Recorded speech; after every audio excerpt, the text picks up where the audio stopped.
السلام عليكم، مرحبا بكم معي في قناة علم دعاء. اليوم ان شاء الله غادي نشوفوا واحد الكيكه رائعه في المذاق بالنخاله، كتجي هشيشه من الداخل، مذاق لاروع. ان شاء الله ندوزوا المقادير وفرجه ممتعه.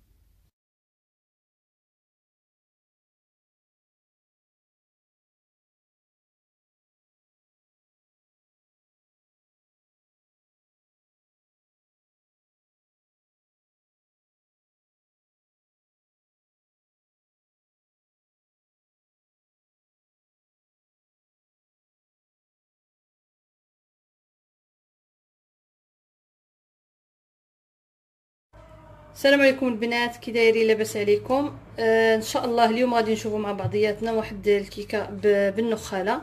النخاله المحمره اللي كتكون على هذا الشكل هذا اللي سبق لي، وانني حضرت بها معكم واحد الغريبه وانها نالت الاستحسان ديالكم. النخاله الرقيقه البنات، ماشي الغليظه، باسكو جاتني بزاف ديال التساؤلات عليها.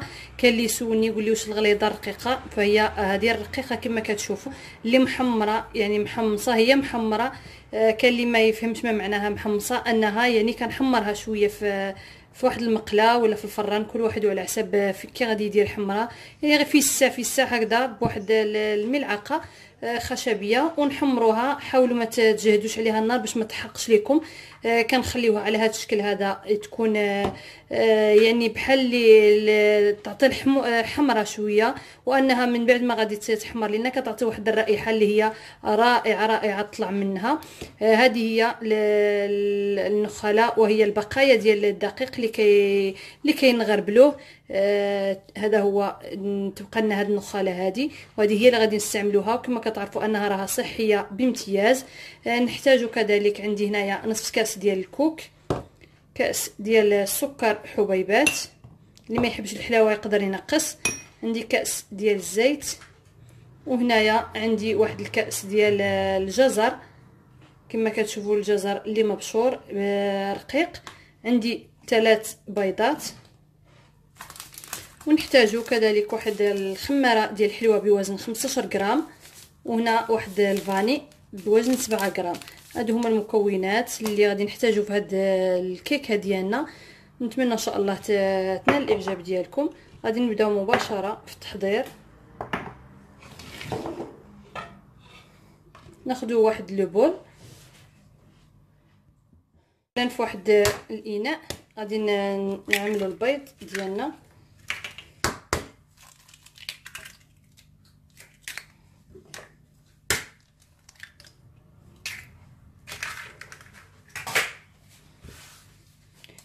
نديروا واحد الرشه قليله جدا من الملحه باش يعطينا ينسم لينا. حاولوا نديروا السكر الفاني، اللي ما عندوش يقدر ينسمها حتى يعني الليمون، يحك واحد الحامض، كل واحد على حسب اللي بغى. ندير السكر ديالنا، غادي نحاول نضرب مزيان. انا غادي نضرب غير يعني بالخلاط اليدوي. اللي عنده بغى يضرب بالخلاط الكهربائي باش يربح الوقت يقدر.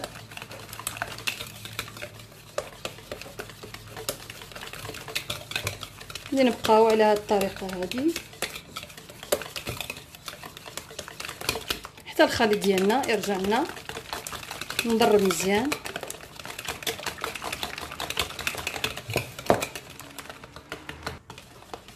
من بعد غادي نزيدو الزيت،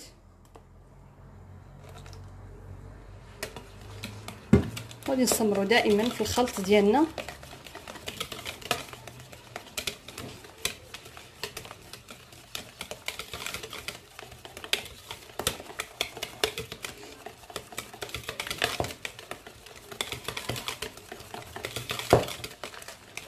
من بعد ما خلطنا الخليط ديالنا مزيان،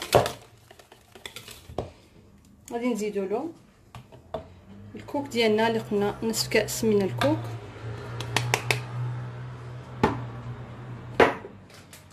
غادي نستمروا دائما في الخلط ديالنا.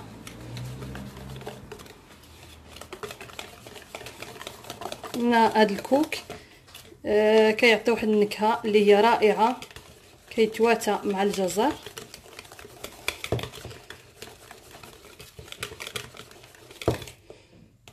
ندير الجزر ديالنا تقريبا 2 ديال الجزرات محكوكين.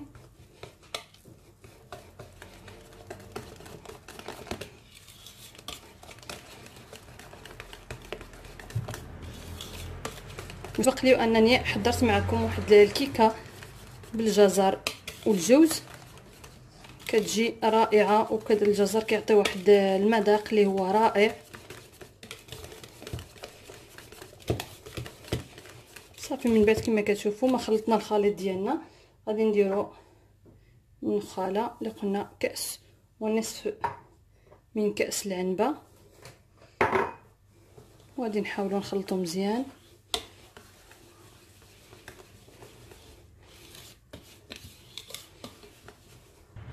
هنا من بعد ما درنا النخاله ديالنا غادي نزيدو نصف كاس ديال الدقيق، اللي نسيت ما ذكرتوش في المقادير، دقيق الابيض.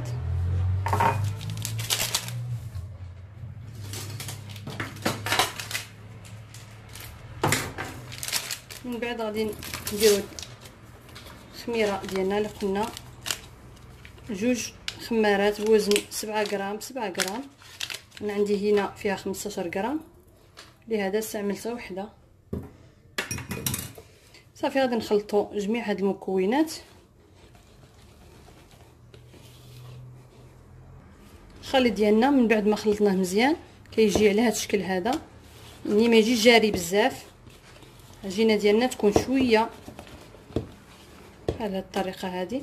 صافي غادي ناخذوا واحد لومول، القدر ديالو دائري على هاد الشكل هذا، اللي دهنته بقليل من الزبده والدقيق. صافي غادي نحاول نحط في هاد الخليط ديالنا. كما كتشوفوا من بعد ما درناه في هذا المول ديالنا، صافي غادي ندخلها الفران اللي راني درته من قبل كيسخن على درجه حراره عاديه بحال ديال الكيكه عاديه ب 180 درجه. صافي نطيبوها حتى ندخلوا في واحد الكيردون نشوفوها انها طابت من الداخل. صافي ديك الساعه غادي ان شاء الله نتلاقاو باش نزينوها مع بعض. هنا كما كتشوفوا البنات الكيكه ديالنا من بعد ما خرجناها من الفران خلينا حتى بردت مزيان، شدت راسها، كتجي على هذا الشكل هذا كما كتشوفوا. هنا شنو غادي نديروا لها كتزيين؟ عندي هنايا الكراميل، صوص كراميل اللي سبق لي وحضرته معكم، غادي ان شاء الله نخلي لكم الرابط في صندوق الوصف.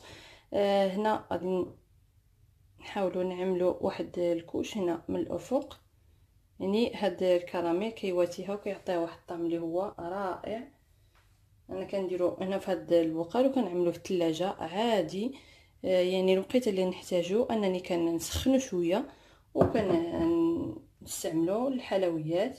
صافي كما كتشوفوا غادي نبقاو نيطاليو هاد الوجه ديال الكيك ديالنا كامل بهذا الكراميل هذا. صافي ان شاء الله. هنا من بعد كتزيين غادي ناخذ غير شويه ديال المكسرات اللي عندي هنا مخلطه، يعني ما بين اللوز والفستق والجنجلان، اللوز يعني الجوز، يعني كلشي عندي هنايا المكسرات اللي فضلت انني نخلطهم وكنديرهم كتزيين بسيط. التزيين دائما يبقى اختياري، تقدروا تستعملوا غير الجوز الهند او تستعملوا كل واحد على حسب، او الباستا تحكوها وتعملوها من الفوق، يعني التزيين كيكون اختياري. صافي كما كتشوفوا غادي نزوقها من الافق على هذا الشكل هذا.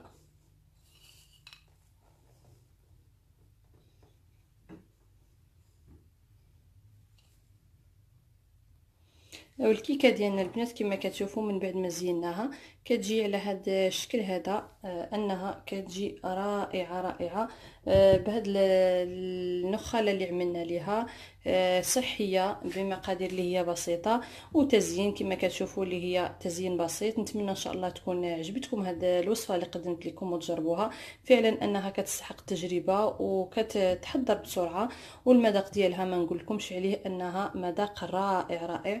نتمنى ان شاء الله تعجبكم الفيديو اللي قدمت معكم. ما تنسوناش لايك اذا عجبكم الفيديو، بارطاج الفيديو. شكرا لكم حبيباتي، في امان الله.